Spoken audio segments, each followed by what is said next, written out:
সকালবেলাতে এরকম একটা খবর পাবো আমি তো ভাবতেই পারছি না।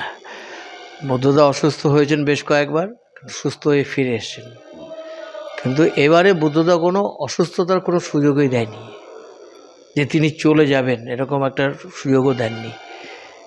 স্বাভাবিকভাবে চিকিৎসারও করার সুযোগ সে সময় ছিল না, তার ফিরে আসারও আর কোনো রকম সম্ভাবনা তিনি রেখে যাননি। আমাদের একটা শুধু আমাদের ক্ষতি নয়, যারা সুস্থ রাজনীতিতে বিশ্বাস করে, সেটা পশ্চিমবঙ্গের হোক সারা দেশের হোক, বুদ্ধদা চলে যাওয়াটা তাদের সবার কাছে কিন্তু বিরাট ক্ষতি। শুধু এটা সিপিআইএমের ক্ষতি নয়।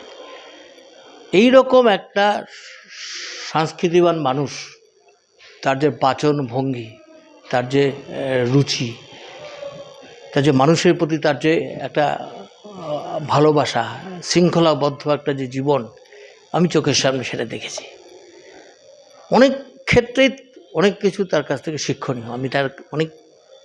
আমি তার মন্ত্রিসভায় ছিলাম, আবার একসাথে মন্ত্রীতে ছিলাম, পার্টিতে একসাথে ছিলাম। 1968 সালের প্রথম তাকে আমি দেখি, তখন আমি ছাত্র করতাম, এসএফআই করতাম। ডিওয়াইএফের রাজ্য সম্মেলন হবে কলকাতা ত্যাগরাজ হলে, সম্পাদক হবেন বুদ্ধদেব ভট্টাচার্য। তখন তাকে আমরা প্রথম। শিলিগুড়িকে কতটা গুরুত্ব দিতেন? প্রচণ্ড। শিলিগুড়ি, দার্জিলিং জেলা, উত্তরবঙ্গের যে সমস্যা, সমস্ত কিছুর সাথে বুদ্ধদা অঙ্গাঙ্গিভাবে যুক্ত ছিলেন।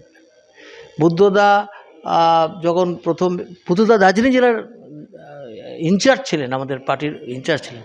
দার্জিলিংয়ের সমস্যা, নকশালপন্থীর সমস্যা, কামতাপুরীর সমস্যা, চা বাগানের সমস্যা, এখানকার যুব আন্দোলন, এই সমস্ত ক্ষেত্রে বুদ্ধদা অঙ্গাঙ্গিভাবে যুক্ত ছিলেন। কিন্তু পাহাড়ের রাজনীতি যেন গোর্খাল্যান্ড মুভমেন্ট শুরু হলো, যে সেখান থেকে পিছিয়ে আসা, তারপরে এ ঘটলো, এইটা নিয়ে কোনোদিন শুনেছেন যে ওই সিদ্ধান্ত ভুল ছিল বা ঠিক হয়নি? না না না, এসব কোনো সিদ্ধান্ত ভুল বলব। যেরকম পরিস্থিতি, সে পরিস্থিতি অনুযায়ী তিনি সিদ্ধান্ত নিয়েছেন, এবং এই সিদ্ধান্তের ভুলের কোনো প্রশ্ন নেই। এবং আমি ওনার শুধু কাজ করেছি ওনার সাথে একসাথে না, আর আমাদের সঙ্গে একটা সত্যি একটা ব্যক্তিগত বা পারিবারিক একটা সম্পর্ক ছিল। উনি যখন আসতেন শিলিগুড়ি, তখন আমাদের বাড়িতেই তখন উঠতেন। উত্তরবঙ্গের দুটো জিনিসকে বারবার করে বলতেন আমাকে।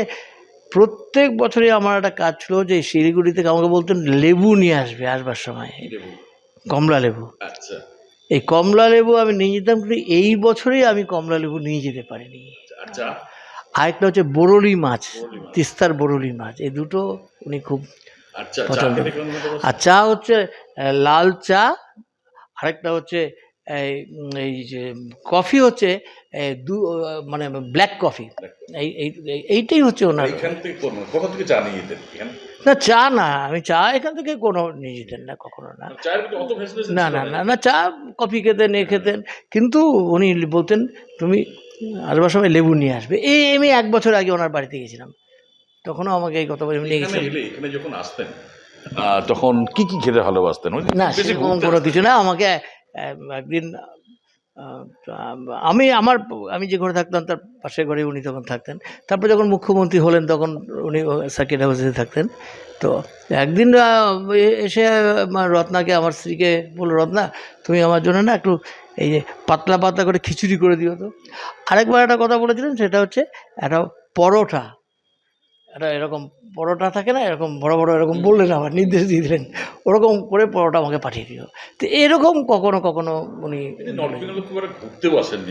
না না না ওরকম কোনো, একবার মংপংয়ে ছিলেন, কিন্তু এরকম দার্জিলিংয়ে যেতেন, কাজে যেতেন। আবার শুধু একটা জিনিস বলি, যে এই যে সরকার চলে যাওয়ার পরে যেটা উনি বারবার বলতেন যে এই প্রজন্ম কিন্তু পরে বুঝবে, ভুল বুঝবে, কোনোদিন আপনার কাছেও বলেছে যে এই যে উনি খুব আন্তরিকতা নিয়ে এই ইয়ঙ্গার জেনারেশন, তরুণ প্রজন্মের জন্যে কাজের ব্যবস্থাটা করতে হবে, এটা আমাদের একটা ঐতিহাসিকভাবে এতে আমরা দায়বদ্ধ।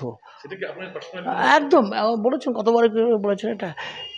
কিন্তু তিনি প্রকৃতপক্ষে শিল্পায়নটা চেয়েছিলেন, কিন্তু কোনো শিল্পপতির জন্য নয়, কর্মসংস্থান সৃষ্টির জন্য, আর কিছু না, রাজ্যের মানুষের সাথে। এটার জন্য এই কষ্টটা নিয়ে উনি প্রয়াত হলেন। হ্যাঁ, এই কষ্টটা নিয়ে তিনি প্রয়াত হয়েছেন, এবং আমাদের সবাইকে অনাথ করে দিয়ে গেছেন। এটা আমি বলবো মতাদর্শগতভাবে, সাংস্কৃতিকভাবে, সব দিক দিয়ে তার কাছে আমরা ঋণী। কীভাবে মানুষের সঙ্গে কথা বলতে হবে, কীভাবে বুদ্ধদাস সকালবেলায় আমার